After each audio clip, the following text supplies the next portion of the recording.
मेरा नाम कविता है। हमारा गांव एक पिछड़ा हुआ गांव था, जहां पर बहुत ज़्यादा सुविधाएं नहीं थीं।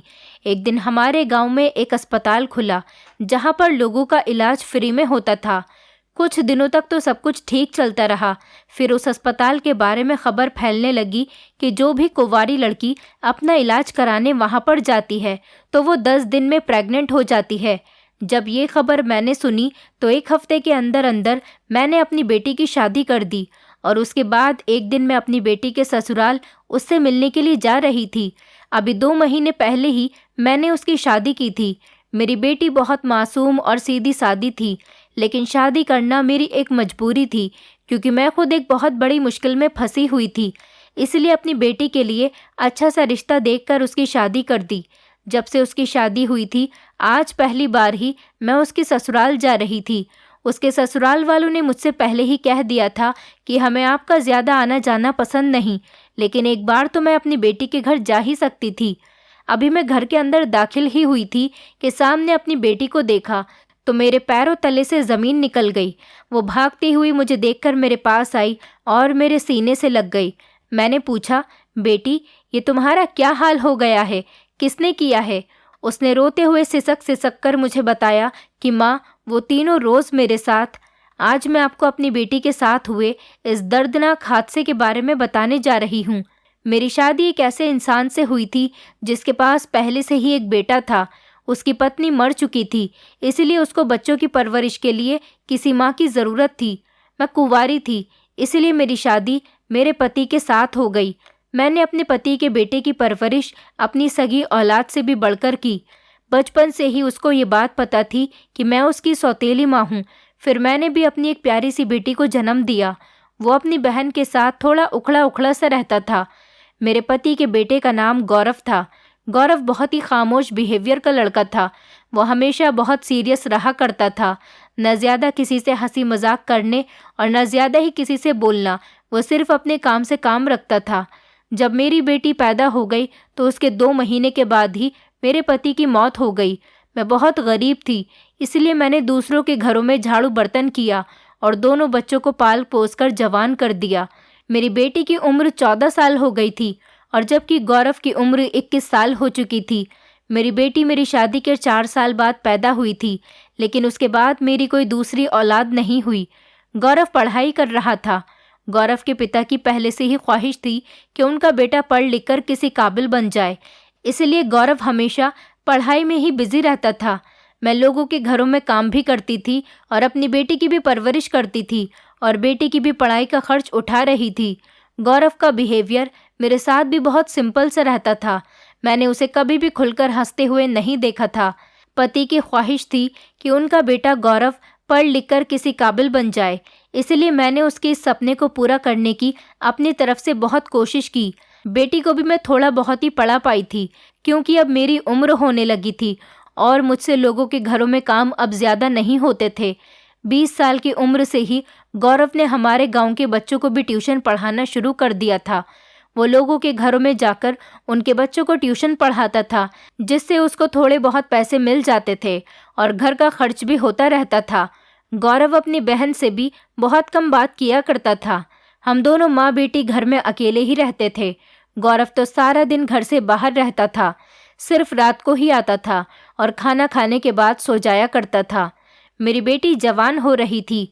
उसकी उम्र 14 साल हो गई थी, लेकिन वो सेहत में इतनी अच्छी थी कि कोई भी उसे 14 साल का नहीं बताता था, बल्कि वो किसी 18 साल की लड़की की तरह लगती थी।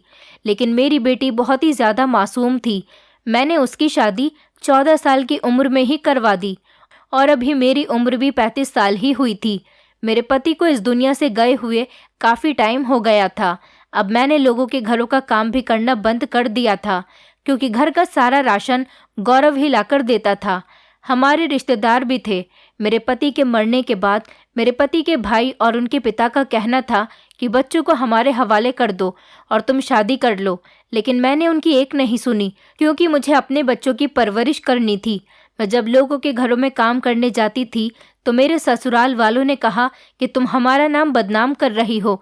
तुम्हारे पति ने मरते हुए कहा था कि अगर मैं इस दुनिया से चला जाऊं तो मेरी पत्नी की दूसरी शादी करवा देना क्योंकि मेरे पति बहुत बीमार रहने लगे थे और उन्होंने जाते हुए ये बात कही थी और कही भी मेरे ससुर और जेठ से थी।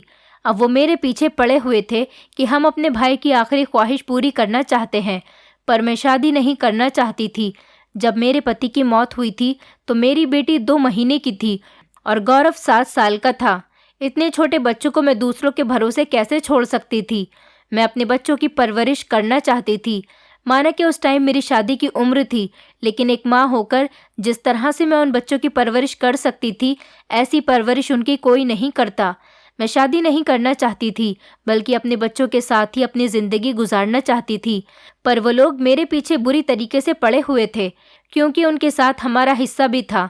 उन्होंने कहा कि अगर तुम बात नहीं मानोगी तो हम तुम्हें तुम्हारा हिस्सा नहीं देंगे। लेकिन मेरा हिस्सा ना सही, पर गौरव का तो हिस्सा बनता था, क्योंकि गौरव अपने पिता का बेटा था।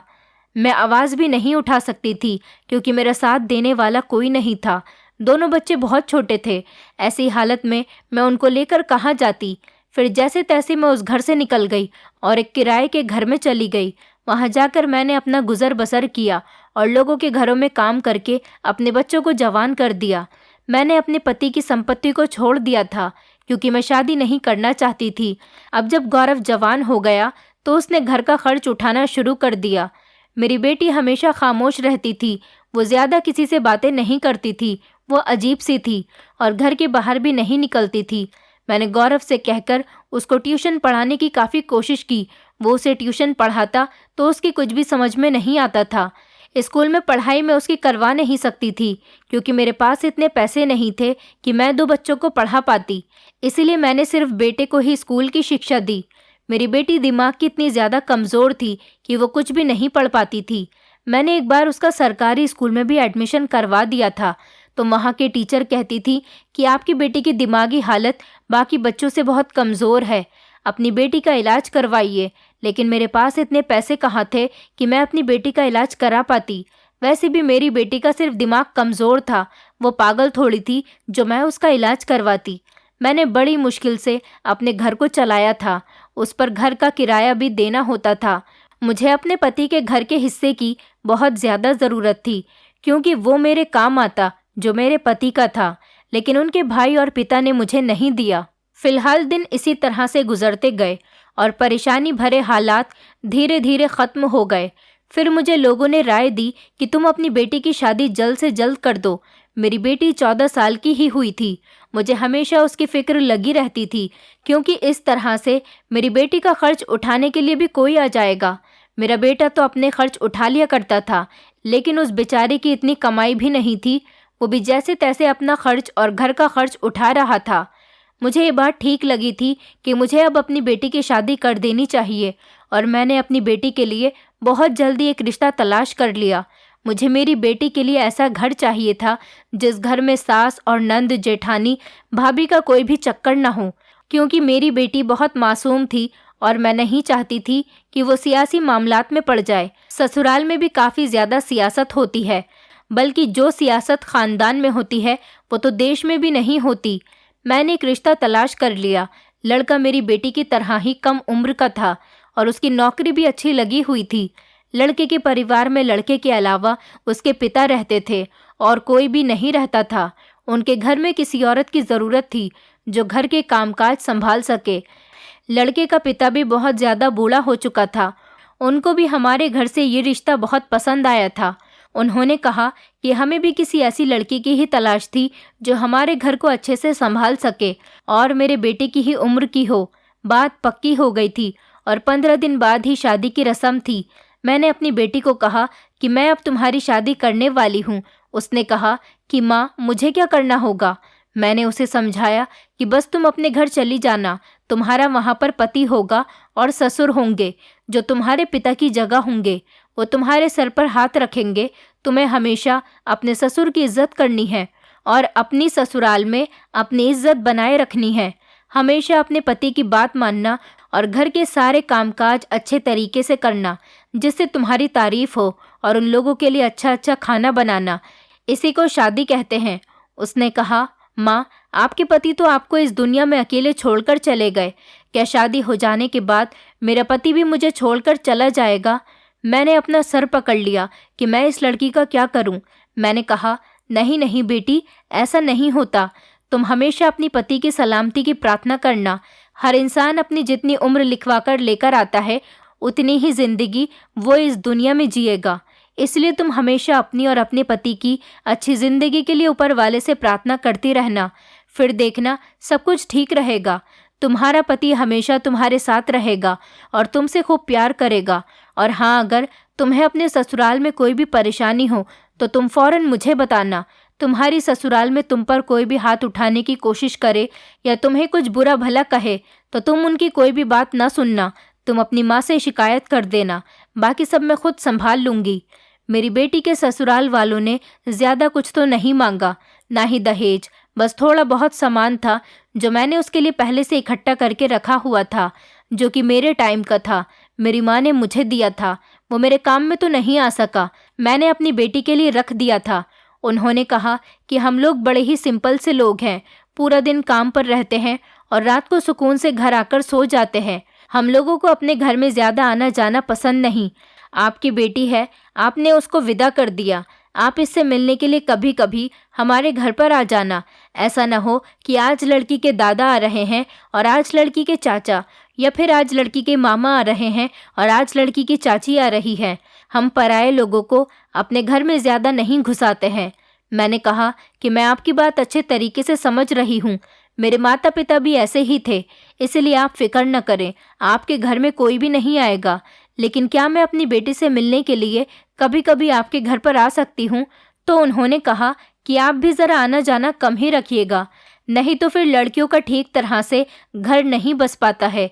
वरना मिलने मिलाने के लिए तो हम खुद भी इसको आपके घर पर भेज दिया करेंगे।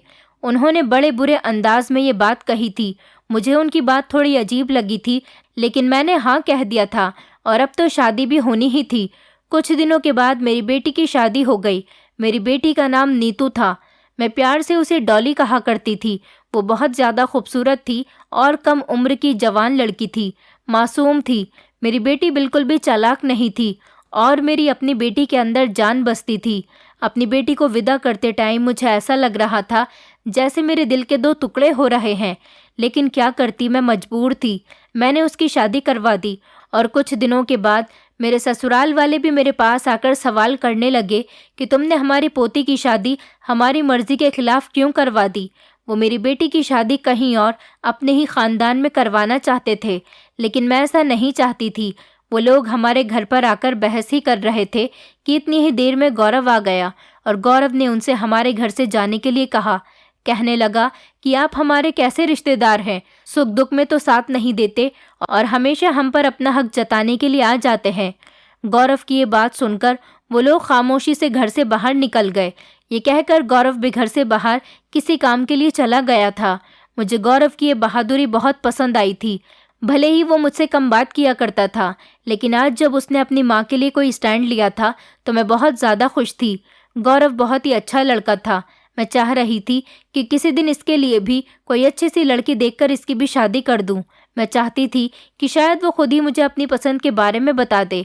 अगर उसे कोई लड़की पसंद है तो वो मुझे बता दे, मैं उसी से उसकी शादी करने के लिए तैयार हूँ। लेकिन अगर नहीं है तो मैं उसके लिए फिर लड़कियाँ देखना तलाश करूँ, क्योंकि अब मेरी बेटी की भी शादी हो गई है। इस घर में मैं अकेली रह गई हूँ। लेकिन गौरव ना तो घर में रुकता है और ना ही कोई अच्छी बुरी बात करता है।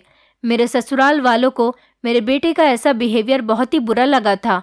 उन लोगों ने अपने घर जाकर खूब हंगामा किया था और कहा था कि हम गौरव को उसके पिता का हिस्सा नहीं देंगे, क्योंकि वो बहुत बदतमीज़ है और उसने हमारी बेइज्जती की है। वो लोग पहले से ही हमारा हक मारना चाहते थे, लेकिन मुझे पैसों की बहुत ज़रूरत थी, क्योंकि हर महीने घर का किराया देना भारी पड़ता था। अगर वो लोग हमारा हिस्सा हमें दे देते तो हम उन पैसों से अपना कोई छोटा मोटा सा घर खरीद लेते, जिससे हमें बेफिक्री हो जाती और हर महीने किराया भी नहीं देना पड़ता। मेरी बेटी का घर तो बस गया था। गौरव सुबह ही घर से निकल जाता था और मैं घर में सारा दिन अकेली रहती थी और घर में सारा दिन काम करती रहती। जब भी मैं खाने में अपनी बेटी की पसंद की कोई डिश बनाती थी तो मुझे अपनी बेटी की बहुत याद आ जाती थी। सोचती थी कि थोड़ा सा खाना अपनी बेटी के घर भी भेज दूं, लेकिन उसके ससुराल वालों ने कहा था कि हमारे घर ज़्यादा आना जाना और मेल मिलाप मत रखना। हमें ये सब कुछ पसंद नहीं है। मैं तो हैरान थी कि उनके घर में कोई औरत भी नहीं थी। फिर उन्होंने क्यों कहा कि हम गैर लोगों को घर में नहीं आने देते। घर में कौन सा कोई औरत या लड़की थी जिसको गैर मर्द देख लेते। आज मेरा सुबह से ही दिल बहुत घबरा रहा था। अपनी बेटी की बहुत याद आ रही थी, लेकिन शाम को ही उसकी कॉल आ गई। मैंने अपनी बेटी से कहा कि मैं तुम्हारे घर आने का प्लान बना रही थी, तो मेरी बेटी कहने लगी कि नहीं, हम लोग तो घूमने के लिए दूसरे शहर गए हुए थे और 2-3 दिन के लिए हमारे घर मेहमान आ रहे हैं। मेरे पति की मासी आ रही हैं, तो इसीलिए मैं थोड़ी सी बिजी हो जाऊंगी, आपको टाइम नहीं दे पाऊंगी। मैंने कहा कि अरे अरे, तुम तो बिल्कुल अपने घर वाली हो गई हो। तुम्हें तो अपनी माँ की बिल्कुल याद नहीं आती। अपने पति की लाडली पत्नी बन गई हो। फिक्र मत करो, मैं भी नहीं आऊंगी। तुम मेहमानों को टाइम दो। कुछ चाहिए हो तो मुझे ज़रूर बताना। कोई परेशानी तो नहीं है तुम्हारे ससुराल में तुमको? तो उसने कहा कि नहीं माँ, मुझे कोई परेशानी नहीं है। मेरी बेटी आवाज़ से ही बहुत ज़्यादा खुश लग रही थी। मुझे भी सुकून मिल गया कि चलो मेरी बेटी बहुत खुश है। अब मेरे दिल को सुकून मिल गया था। लेकिन जब रात हुई तो मैंने एक बहुत बुरा सपना देखा। मैंने देखा कि मेरी बेटी एक पिंजरे में कैद है और बाहर निकलने की कोशिश कर रही है। वो बहुत बुरी तरह से चिल्ला रही है कि कोई मुझे बाहर निकालो। मैं वहाँ पर पहुँच गई हूँ, लेकिन मुझसे पिंजरा तोड़ा नहीं जा रहा। मेरी बेटी बुरी तरह से रो रही है और कह रही है कि मैं बहुत तकलीफ़ में हूँ, मुझे बचा लो, बचा लो। पर मैं उसे बचा नहीं पा रही हूँ। मैं बहुत बुरी तरह घबरा गई और इसी सपने से मैं अचानक जागी तो मेरी हालत बहुत बुरी, अजीब सी हो रही थी। मेरी ऐसी हालत देखकर गौरव भी जाग गया। उसने कहा, क्या हो गया है? क्या कोई बुरा सपना देख लिया आपने? मैंने कहा कि मुझे मेरी बेटी का बुरा सपना आया था। मैंने बहुत बुरा सपना देखा। गौरव ने कहा कि कल आप उसके घर चली जाना, वो ठीक तो है? मैंने कहा, वहाँ तो सब ठीक है। मेरी उससे कॉल पर बात हुई थी। फिलहाल मैंने अपनी बेटी के लिए बहुत सारी प्रार्थना की और अपने घर में ही रह गई, लेकिन फिर भी मुझे सुकून नहीं आ रहा था। गौरव ने कहा कि मुझे किसी काम के सिलसिले में जाना है 2 रातों के लिए, उसके बाद मैं वापस आ जाऊंगा। मैंने कहा कि ठीक है और गौरव भी चला गया था। मेरा दिल बहुत घबरा रहा था। सोचा कि मैं अपनी बेटी से जाकर मिल ही आती हूँ। मुझे उनके घर बताकर जाना चाहिए था, पर मेरी बेटी ने जिस नंबर से कॉल की थी वो नंबर स्विच ऑफ जा रहा था। मैंने सोचा कि मेरी अपनी बेटी का घर है और मैं पहली बार उसकी ससुराल जा रही हूँ और मैंने कौन सा वहाँ जाकर कोई खाना खाना है या कोई मेहमान नवाजी करवानी है। बस अपनी बेटी को देखकर वापस आ जाऊंगी। जैसे ही मैं घर के अंदर दाखिल हुई तो मुझे घर की हालत बड़ी ही अजीब सी लग रही थी।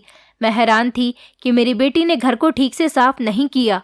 घर में हर तरफ गंदगी फैली हुई थी। एक तरफ साइड में कूड़ा इकट्ठा हुआ था। उनके घर में थोड़ा सा कच्चा हिस्सा भी था जिसको बिल्कुल भी साफ नहीं किया गया था। मैं हैरान थी कि लगता है मेरी बेटी अपने पति में इतनी ज़्यादा बिजी हो गई कि घर की तरफ उसका कोई ध्यान ही नहीं। मैंने सोचा था कि अपनी बेटी को अच्छी तरह से समझाऊंगी कि बेटा, घर को साफ रखना होता है। सामने गई तो मेरी बेटी का कमरा था। उस कमरे में पर्दा पड़ा हुआ था।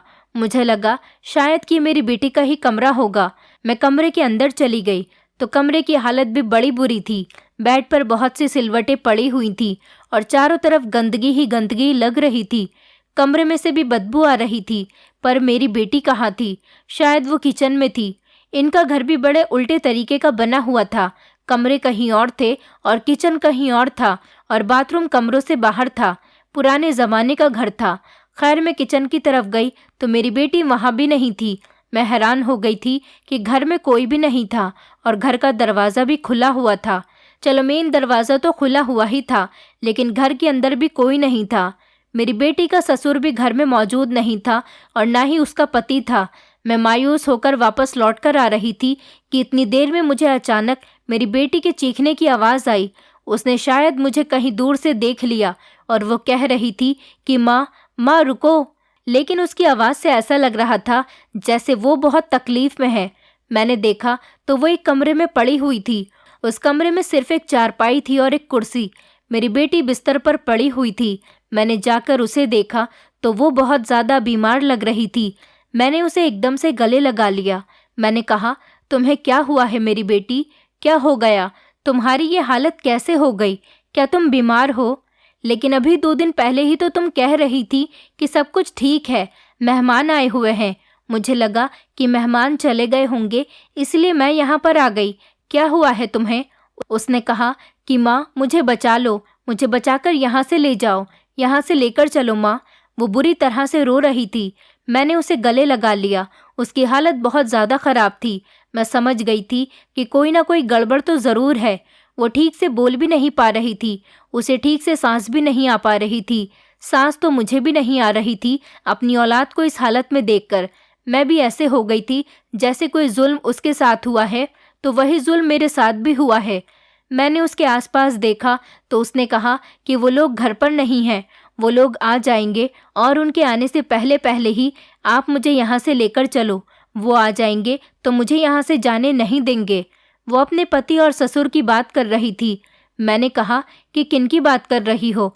तो उसने कहा कि हाँ माँ, वो भी और वो भी, और वो कोई 3 लोग हैं। वो अच्छे नहीं हैं, मुझे यहाँ से लेकर चलो माँ, वो बिल्कुल अच्छे लोग नहीं हैं। मैंने अपनी बेटी को चुप कराने की बहुत कोशिश की, कहा कि चुप हो जाओ और खामोश हो जाओ। मैंने उसको उसका दुपट्टा उड़ाया और उसको घर से निकाल कर लेकर गई। मुझे रास्ते का ठीक से पता नहीं था क्योंकि मैं तो रिक्शा में आई थी। मुझे जो रास्ता दिखाई दिया उसी रास्ते पर चलने लगी। मेरी बेटी तो ठीक से चल भी नहीं पा रही थी। फिर मुझे एक रिक्शा नज़र आ गया। मैं फ़ौरन उस रिक्शा में बैठ गई तो रिक्शा वाला भी हमें अजीब सी नज़रों से देखने लगा। फिर हम लोग अस्पताल चले गए। डॉक्टर ने मेरी बेटी का चेकअप किया। डॉक्टर ने मुझसे पूछा कि क्या ये मैरिड है? मैंने कहा जी। तो डॉक्टर ने मुझे अजीब नज़रों से देखा। डॉक्टर ने मेरी बेटी का चेकअप किया और उसे नींद की दवाइयाँ देकर सुला दिया। अब वो अस्पताल में सो रही थी। मैं उसके ही पास बैठी थी कि थोड़ी देर के बाद जब डॉक्टर राउंड पर आई तो मैंने डॉक्टर से पूछा कि क्या हुआ है मेरी बेटी को। तो उन्होंने कहा कि आप ज़रा मेरे केबिन में आइए। मैं डॉक्टर के साथ उनके कमरे में चली गई। मैंने डॉक्टर से पूछा कि क्या कोई परेशानी की बात है। तो उन्होंने कहा कि आपने अपनी बेटी की शादी किसके साथ की है? क्या उस आदमी को तमीज़ नहीं है? किस तरह के इंसान के साथ आपने अपनी बेटी की शादी कर दी है? उसने आपकी बेटी की क्या हालत कर दी है? मैंने डॉक्टर से कहा कि मुझे साफ साफ बताइए मेरी बेटी के साथ क्या हुआ है। तो डॉक्टर ने मुझे एक ऐसी बात बताई कि मेरा सारा शरीर ही कांप उठा था। डॉक्टर ने कहा था कि मुझे पूरी बात के बारे में तो नहीं पता, लेकिन आपकी बेटी के साथ कुछ ज़रूर गलत हो रहा था। या तो ये सब कुछ इसका पति कर रहा है या फिर कोई और। ये बात तो आप अपनी बेटी से ही पूछ सकती हैं, लेकिन आपकी बेटी को बहुत ज़्यादा आराम की ज़रूरत है। इसे खाने पीने की ज़रूरत है। वो बहुत ज़्यादा कमज़ोर हो गई है। उसकी बॉडी में खून भी बहुत कम हो गया। बल्कि इसकी हालत तो ऐसी है, ऐसी हालत में इसे अपना बहुत ज़्यादा ख्याल रखना चाहिए। पता नहीं इसने आखिरी बार खाना कब खाया था। आपकी बेटी का शुगर लेवल तो बहुत ही कम हो गया था, तभी तो वो बेहोश हो गई थी। हमें इसे 2-3 दिन तक यहाँ पर रखना होगा। मैंने कहा कि आप मेहरबानी करके अगर इसके बारे में कोई यहाँ पर पूछने के लिए आए तो आप उनको मत बताना, क्योंकि मैं इसको इसके घर से इसके पति की परमिशन के बिना ही लेकर आई हूँ। डॉक्टर ने कहा कि मैं समझ सकती हूँ, हम इसके नाम की जगह किसी और का नाम लिख देंगे ताकि स्टाफ को भी समझाने की ज़रूरत ना पड़े। आप इस मामले को अच्छी तरह से देखें। बेटियों का ख्याल करना पड़ता है। बेटियों की शादी करके इस तरह से बेफिक्र नहीं हो जाते।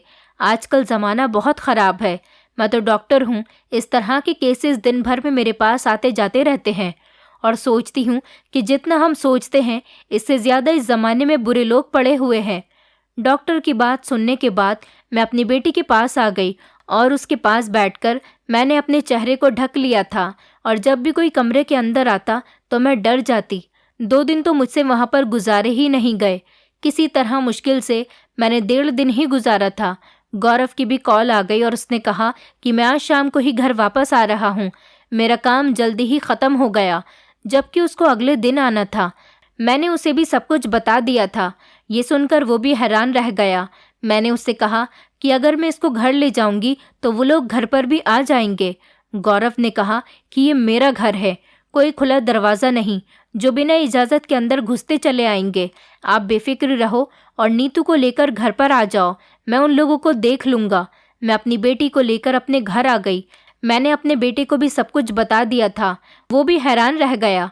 उसने कहा कि मुझे तो लगता ही था कि ये लोग कुछ ठीक लोग नहीं। मेरी बेटी को होश आया तो वो बुरी तरह से डर रही थी। मैंने उसे गले से लगा लिया। मैंने कहा कि क्या बात है बेटी, क्या हुआ है तुम्हारे साथ? तो वो कहने लगी, माँ वो लोग बहुत बुरे थे, मुझसे सारे घर के काम करवाते थे, मुझ पर हाथ भी उठाते थे, और वो लोग 3 थे और मैं अकेली थी। मैंने कहा कि 3 लोग कौन हैं? लेकिन तुम्हारी ससुराल में तो सिर्फ 2 ही लोग थे, तुम्हारा पति और तुम्हारा ससुर। तो वो कहने लगी, मेरे पति और मेरे ससुर का छोटा भाई, इन तीनों ने मेरी इज्जत के साथ खिलवाड़ किया। ये कहकर वो खूब रोने लगी और उसने अपने मुंह पर हाथ रख लिया, क्योंकि डॉक्टर ने मुझे पहले ही बता दिया था। मुझसे अपनी बेटी की बात सुनी नहीं जा रही थी। मैं भी बुरी तरह से रोने लगी, तड़पने लगी। मुझे ऐसा लगा कि मेरा सांस बंद हो जाएगा। मैं बाहर आई तो मुझे चक्कर से आने लगे। तभी मुझे मेरे बेटे ने थाम लिया। उसने भी मेरी आंखों में देखा। मैंने कह दिया कि ये क्या हो गया गौरव, ये जुल्म मुझसे हुआ है। मैंने जल्दी में अपनी बेटी की शादी करवाई थी, ये क्या हो गया? डॉक्टर के हिसाब से ये माँ बनने वाली है और पता नहीं इस बच्चे का बाप कौन सा है। मैं बहुत परेशान हो रही थी, डर रही थी और उलझी हुई थी। सोच रही थी कि मेरा बेटा क्या कहेगा, क्या जवाब दूंगी मैं इसको। वो मुझसे पूछेगा कि आपने अपने बेटे की शादी तो की है, लेकिन कहीं आपकी ही बेटी खुद तो ऐसी नहीं थी, कहीं इसका तो किसी के साथ चक्कर नहीं था, क्योंकि इस ज़माने में क्या नहीं हो सकता। मेरी मासूम बेटी के साथ जिन लोगों ने ये सब कुछ किया वो भी तो इंसान ही थे। शुरू शुरू में देखने में ये लोग बड़े ही अच्छे और शरीफ लोग लग रहे थे, फिर उन्होंने मेरी बेटी की क्या हालत बना दी थी। मेरा बेटा भी तो मेरी बेटी का सौतेला भाई था। वो अपने भाई को भी दूर दूर से ही देखा करती थी। शायद इसके लिए ये मामलात अजीब होते। शायद वो मुझसे कहता कि अपनी बेटी को लेकर यहाँ से निकल जाओ, तुम्हारी बेटी ही ठीक नहीं है, तुम्हारी बेटी ने ये सब कुछ किया है और अब झूठ बोल रही है। लेकिन उसने मेरे कंधे पर हाथ रखा और कहने लगा, माँ आप फिक्र मत करो, मैं आपके साथ हूँ। जिसने भी इसके साथ ये सब कुछ किया है मैं उनको सज़ा दिलवाकर ही रहूँगा और मैं उन लोगों को ज़िंदा नहीं छोड़ूंगा। मेरा बेटा तो ऐसे गुस्सा हो गया और गैरत खाने लगा जैसे मेरी बेटी उसकी सगी बहन थी। गौरव की ये हिम्मत और कॉन्फिडेंस देखकर मुझे बहुत खुशी हो रही थी। मैंने गौरव से कहा कि क्या तुम हमारा साथ दोगे? तो उसने कहा कि क्यों, मैं आपका साथ क्यों नहीं दूंगा। मैं आपका बेटा हूँ और आप मेरी माँ हो और नीतू मेरी बहन है। मैं ज़रूर आपका साथ दूंगा। आपने मेरे लिए इतने सारे सेक्रीफाइसेस किए हैं, तो क्या मैं आपका साथ नहीं दे सकता? मैं भी तो आपका ही बेटा हूँ और बेटा अपनी माँ और बहन का साथ क्यों नहीं देगा? आप फिक्र मत करो। मैंने कहा कि वो लोग ज़रूर यहाँ पर आएंगे, उनको पता चल गया होगा। तो वो कहने लगा कि वो लोग आ जाएंगे तो मैं उनको देख लूँगा। अपने बेटे से पहली बार इस तरह की बातें सुनते हुए मुझे बहुत खुशी महसूस हो रही थी और ये कोई आम बात नहीं थी। गौरव मेरा सौतेला बेटा था, ये बात उसे पहले से ही पता थी, लेकिन आज उसने मुझे पहली बार जब सगी माँ के जितना ट्रीट किया था तो मेरी आंखों में आंसू निकल आए थे। मुझे ऐसा लग रहा था कि अब मुझे और मेरी बेटी को किसी तरह से कोई फिक्र करने की ज़रूरत नहीं, क्योंकि उसके सर पर उसके भाई का हाथ है। अब हमें कोई नुकसान नहीं पहुंचा सकता। ये बात बहुत बड़ी बात होती है। इसका मतलब यही होता है कि हम लोगों का रिश्ता मजबूत है और शायद हम माँ बेटे का रिश्ता आज ही मजबूत हुआ था। आज शायद गौरव ने मुझे और मेरी बेटी को दिल से अपना लिया था। मुझे पता चल गया था कि अगर आज वो मेरे साथ है तो मेरे और मेरी बेटी के साथ कुछ बुरा नहीं होगा। अब मेरे दिल को तसल्ली हो गई थी। अगले ही दिन गौरव ने अपने कुछ दोस्तों को हमारे घर पर बुला लिया था। वो लोग आंगन में बैठे हुए बातें कर रहे थे और मैं उनके लिए सुबह की चाय बना रही थी और डॉक्टर को भी घर पर बुलाया हुआ था। डॉक्टर ने मेरी बेटी का चेकअप किया और उन्होंने कहा कि इसकी तबीयत अब पहले से बेहतर है। मेरी बेटी सो रही थी, उसे नींद की दवाई दी जा रही थी ताकि वो सो सके और आराम कर सके। मैं जब भी उसे देखती मेरा दिल खून के आंसू रोने लगता था। मेरा दिल करता था कि मैं जाकर उन लोगों को उठाकर इस दुनिया से बाहर फेंक दूं जिन्होंने मेरी बेटी के साथ ऐसा किया। कुछ ऐसा कर दूं कि मेरे दिल को सुकून मिल जाए। दोपहर हुई तो किसी ने बुरी तरह से दरवाज़ा पीटना शुरू कर दिया और मुझे पता चल गया कि ये वही लोग हैं। मैंने गौरव की तरफ देखा। उसने कहा कि माँ, घबराने की कोई ज़रूरत नहीं। वो बाहर खड़े होकर चिल्लाने लगे। ये मेरी बेटी के पति की आवाज़ थी। वो कह रहा था कि ये मेरी पत्नी है और इसे हमें वापस कर दो, इस पर मेरा हक है, मैं इसे जब चाहूँ ले जा सकता हूँ। वो बुरी तरह से चिल्ला रहा था। मैं तो हैरान थी कि उसके मुंह में भी जुबान थी। ये लोग कितने मासूम और अच्छे लोग बन रहे थे और इन्होंने मेरी मासूम बच्ची का क्या हाल कर दिया था। उसको कितना कमज़ोर बना दिया था। उसके ऊपर जुल्म करते रहे, उसको लावारिस समझकर उसका फ़ायदा उठाते रहे। गौरव ने उससे कहा कि अगर हिम्मत है तो घर में आओ, लेकिन वो भी समझदार था। वो घर के अंदर नहीं आ रहा था क्योंकि उसे पता था कि अगर वो इस तरह से किसी के घर के अंदर घुसा चला आएगा तो उसके खिलाफ रिपोर्ट भी दर्ज की जा सकती है। वो बस दरवाज़ा पीट रहा था। गौरव ने अपने दोस्तों से कहा कि ज़रा बाहर जाकर उसकी तबीयत ठीक करो। मैंने देखा कि 4-5 लड़के जो लंबे लंबे कद के थे और शक्ल से देखने में ही खतरनाक लग रहे थे। मैंने गौरव से पूछा, ये लोग कौन हैं? तो उसने कहा कि ये सारे मेरे दोस्त हैं। इनमें से 1-2 पुलिस में हैं, लेकिन पुलिस की वर्दी में नहीं आए। माँ, आप फिक्र मत करो, आज नीतू के पति की ज़िंदगी का आखिरी दिन होने वाला है। उन लोगों ने जाकर उसे पकड़ लिया और पूछने लगे, हाँ जी बताओ तुम्हें क्या चाहिए, तुम यहाँ पर क्यों आए हो, क्यों दरवाज़ा पीट रहे हो? तो उसने कहा कि मेरी पत्नी यहाँ पर है और इन लोगों ने मेरी पत्नी को कैद कर लिया है। उन्होंने कहा कि तुम्हें तो हम ससुराल ले जाएंगे, फिक्र मत करो। उन्होंने उसको उठाया और पुलिस स्टेशन ले गए। मेरी बेटी ने बयान दे दिया और मैंने भी, और उसके ऊपर मुकदमा दर्ज करवा दिया। हमने उससे अपनी बेटी के लिए तलाक भी ले ली थी क्योंकि उसकी इतनी ज़्यादा पिटाई हुई थी कि उसने खुद ही तलाक दे दी और कहने लगा, मुझसे तलाक ले लो और मेरी जान छोड़ दो। और फिर पुलिस वालों ने ये भी बताया कि इन लोगों ने कुछ टाइम पहले गांव में एक फर्जी अस्पताल खोलकर उसके बारे में उड़ा दिया था कि जो भी लड़की वहां से इलाज कराने जाती तो वो प्रेग्नेंट हो जाती। दरअसल इन लोगों के कुछ लोग गांव में फैले हुए थे जिन्होंने लोगों के दिमाग में ये बात डाल दी थी कि वो अपनी कम उम्र की लड़कियों की शादी कर दें ताकि ये लोग अपनी हवस पूरी करके उन्हें बेच दें। लेकिन गौरव ने कहा कि तलाक तो हम ले ही लेंगे, पर तुम्हारी जान भी नहीं छोड़ेंगे। फिक्र मत करो, तुम्हें भी ठीक कर देंगे। तुम्हें बताते हैं कि तुमने किस तरह के लोगों से पंगा लिया है। मेरी बेटी की तबीयत अब धीरे धीरे बेहतर होने लगी थी और कुछ दिन बाद उसका मिसकैरेज भी हो गया था। वो बच्चा इस दुनिया में नहीं आ सका। इस दुनिया में आने से पहले ही वो नहीं रहा क्योंकि मेरी बेटी बहुत ज़्यादा कमज़ोर थी।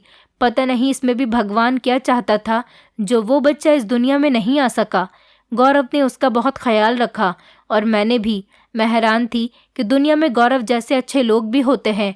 वो मेरी बेटी का सौतेला भाई था। वो अच्छी तरह से जानता था कि मैं गौरव के पिता की दूसरी पत्नी हूँ। पहले तो गौरव का बिहेवियर मेरे साथ अच्छा नहीं रहता था, लेकिन फिर भी उसने अब हमारा बहुत साथ दिया और एक सगा बेटा और भाई होने का फ़र्ज़ निभाया। गौरव ने मुझसे कभी कोई उल्टी सीधी बात तो नहीं की थी और ना ही कभी उसने मुझे गलत समझा था। गौरव ने अपनी बहन का बहुत ख्याल रखा और मेरी बेटी की ज़िंदगी में आई हुई इतनी बड़ी परेशानी को ख़त्म कर दिया, उसको सुलझाया और कभी ये तक नहीं जताया कि उसने अपनी सौतेली बहन के लिए कितना कुछ किया है। ऐसे लोग भी इस दुनिया में होते हैं।